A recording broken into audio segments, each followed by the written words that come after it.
ಓಂ ಶಾಂತಿ. ವೀಕ್ಷಕರ ಅಭಿಮಾನಿಗಳೇ, ಗುರುಮಕ್ಕಳೇ, ಭಕ್ತರೇ, ನಿಮ್ಮೆಲ್ಲರೂ ಒಳ್ಳೆಯದಾಗಲಿ. ಭದ್ರತೆ ಅಥವಾ ರಕ್ಷಣೆ ಅಥವಾ ಭದ್ರತೆ, ಇದರ ಜೊತೆಗೆ ಮ್ಯಾನೇಜ್ಮೆಂಟ್, ಇವೆರಡೂ ಮನುಷ್ಯನಿಗೆ ಆರ್ಥಿಕ ವಿಚಾರದಲ್ಲಿರ್ಬೋದು, ಆರೋಗ್ಯದ ವಿಚಾರದಲ್ಲಿರ್ಬೋದು, ಮಾನಸಿಕ ಮನೋಬಲ ವಿಚಾರದಲ್ಲಿರ್ಬೋದು, ಅಥವಾ ದೈಹಿಕವಾದ ಒಂದು ವಿಚಾರದಲ್ಲಿರ್ಬೋದು. ಭದ್ರತೆ ಅಂದ್ರೇನು, ರಕ್ಷಣೆ ಅಂದ್ರೇನು? ಈ ಭದ್ರತೆ ಅಂದರೆ ನೀವು ನೋಡಿದ್ದೀರ, ಈ ಪೊಲೀಸ್ನವರು, ಸೈನಿಕರು, ಇವರೆಲ್ಲ ದೇಶಕ್ಕೆ ಹಾಗೆ ಸಮಾಜಕ್ಕೆ ಹೊರಗಡೆ ಒಂದು ದುಷ್ಟಶಕ್ತಿಗಳಂತೀವಲ್ಲ, ದುಷ್ಟರು, ಕಳ್ಳರು, ಕಾಕರು, ಶತ್ರುಗಳು, ಅವರಿಂದ ರಕ್ಷಣೆ ಕೊಡ್ತಾರೆ. ಯಾರು? ಪೊಲೀಸ್ನವರು, ಮಿಲ್ಟ್ರಿಯವರು.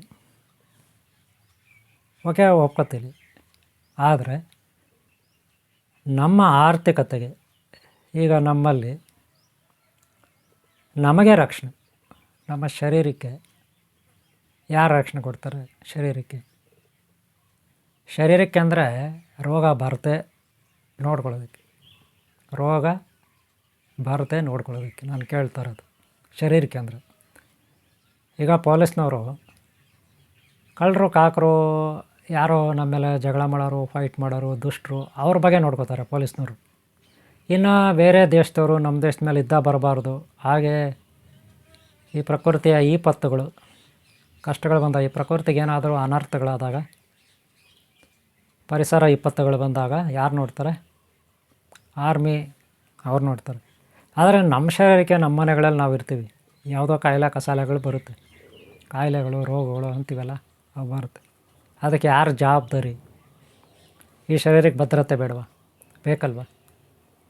ಭೌತಿಕವಾಗಿ ಶರೀರ ಇದೆ, ಇದಕ್ಕೆ ಒಂದು ಹೊಟ್ಟೆ ನೋವು ಬರಲಿ, ತಲೆನೋವು ಬರಲಿ, ಒಂದು ಜ್ವರ ಬರಲಿ, ನೆಗಡಿ ಬರಲಿ, ಒಂದು ಆಕ್ಸಿಡೆಂಟ್ ಆಗಲಿ ಅಲ್ವಾ?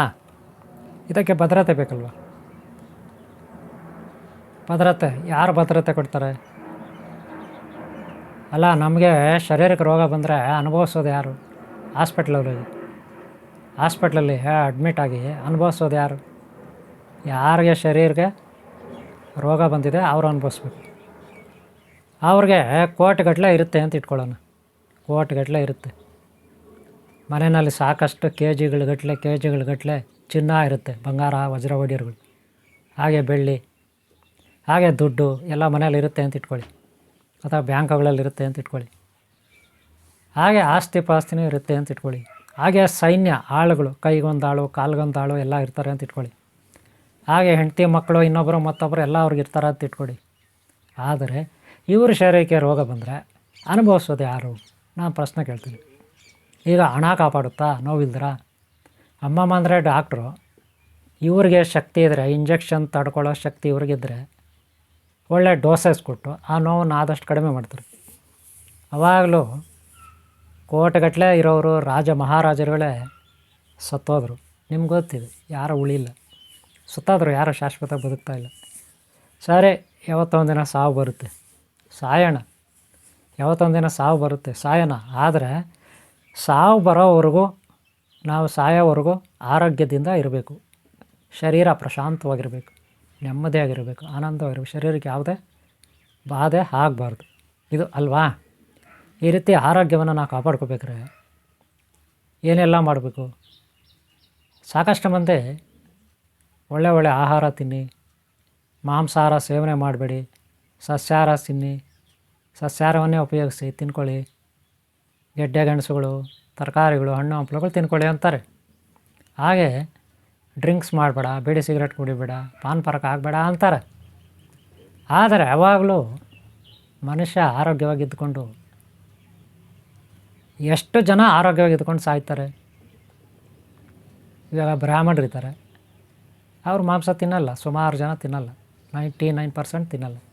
ಹಾಗೆ ಲಿಂಗಾಯತರು 99% ತಿನ್ನಲ್ಲ. ಹಾಗೆ ಇನ್ನು ಕೆಲವರು ಆಚಾರರು, ಇನ್ನೊಬ್ಬರು ಮತ್ತೊಬ್ಬರು, ಹೀಗೆ ಸಾಕಷ್ಟು ಕುಲಗಳಿದ್ದಾವೆ. ಪಂಡಿತರು ಮತ್ತೊಬ್ಬರು ಅಂತ 99% ತಿನ್ನಲ್ಲ. ಅಷ್ಟೇ ಯಾಕೆ, ಹೊರದೇಶಗಳಲ್ಲಿ ಕ್ರಿಶ್ಚಿಯನ್ರು, ಮುಸ್ಲಿಮರಿದ್ದಾರೆ ಕೆಲವು ಹೊರದೇಶಗಳಲ್ಲಿ. ಅಲ್ಲಿ ಕೂಡ ಬೇರೆ ದೇಶಗಳಲ್ಲಿ, ಮುಸ್ಲಿಂ ಕಂಟ್ರಿಗಳಲ್ಲಿ, ಅರಬ್ ಕಂಟ್ರಿಗಳಲ್ಲಿ ಸುಮಾರು 30%, 100ಕ್ಕೆ 25 ಜನ ಮಾಂಸ ತಿನ್ನಲ್ಲ. ಆ ವಿಚಾರ ಗೊತ್ತಾ ನಿಮಗೆ? ನಾನು ಕಷ್ಟಪಟ್ಟು ಆರೋಗ್ಯನ ಸಂಪಾದನೆ ಮಾಡ್ಕೋಬೇಕು, ನಾನೇ ಸ್ವತಃ ಕಷ್ಟಪಡಬೇಕು, ಈ ಮನಸ್ಥಿತಿ ತುಂಬ ಕಡಿಮೆ ಈಗ ಜನಕ್ಕೆ. 98% ಬಿಟ್ಟಿ ಭಾಗ್ಯಗಳಿಗೆ ಆಸೆ ಪಡ್ತಾರೆ. ಸೋಂಬೇರಿತನಕ್ಕೆ, ಸೋಂಬೇರಿ ತಂದಲ್ಲೇ ಇದ್ದಾರೆ ಈಗ. ಬರೀ ಭ್ರಮೆನಲ್ಲಿ ಬದುಕ್ತಾರೆ. ಈಗಿರೋವಾಗ ಸಾಧನೆ ಅನ್ನೋದು ಇರಲ್ಲ. ಆವಾಗ ನಮ್ಮ ಶರೀರಕ್ಕೆ ರಕ್ಷಣೆ ಯಾರು ಕೊಡ್ತಾರೆ? ನಾವು ನಮ್ಮ ಶರೀರಕ್ಕೆ ರಕ್ಷಣೆ ಕೊಟ್ಕೋಬೇಕು. ಯಾವ ರೀತಿ? ಗುರು ದೈವ ಇವ್ರ ಮೇಲೆ ಭಯ ಭಕ್ತಿ ಇರಬೇಕು, ಅವ್ರ ಸೇವೆ ಮಾಡಬೇಕು. ನೆಕ್ಸ್ಟು ನಮ್ಮ ಶರೀರದ ಬಗ್ಗೆ ತಿಳ್ಕೊಳ್ಳೋಣ ಹೆಚ್ಚಾಗಿ. ಮತ್ತೆ ಸಿಗೋಣ. ಈ ವಿಡಿಯೋ ಇಷ್ಟಾರ ಒಂದು ಲೈಕ್ ಮಾಡಿ, ಹಾಗೆ ಹಿಂದಿನ ಭಾಗ ನೋಡಿ, ಮುಂದಿನ ಭಾಗ ನೋಡಿ. ನಿಮ್ಗೆ ಒಳ್ಳೆಯದಾಗಲಿ. ಸದಾ ಆರೋಗ್ಯವನ್ನು ಕಾಪಾಡ್ಕೊಳ್ಳಿ. ಆರೋಗ್ಯ ಭಾಗಕ್ಕಿಂತ ಮಿಗಿಲಾದ ಈ ಜಗತ್ತಿನಲ್ಲಿ ಬೇರೊಂದಿಲ್ಲ. ಇವರು ಎಚ್ಚರಿಕೆಯಿಂದಿರಿ ಅಂತ ಹೇಳ್ತಾ ಈ ವಿಡಿಯೋ ಮುಗಿಸ್ತಾ ಇದ್ದೀನಿ. ಒಳ್ಳೆಯದಾಗಲಿ ನಿಮಗೆ. ನಿಮ್ಮ ಪ್ರೋತ್ಸಾಹ ಇದ್ದರೆ ಮತ್ತೆ ನಾನು ಈ ರೀತಿ ವಿಡಿಯೋಗಳನ್ನು ಮಾಡ್ಬೋದು.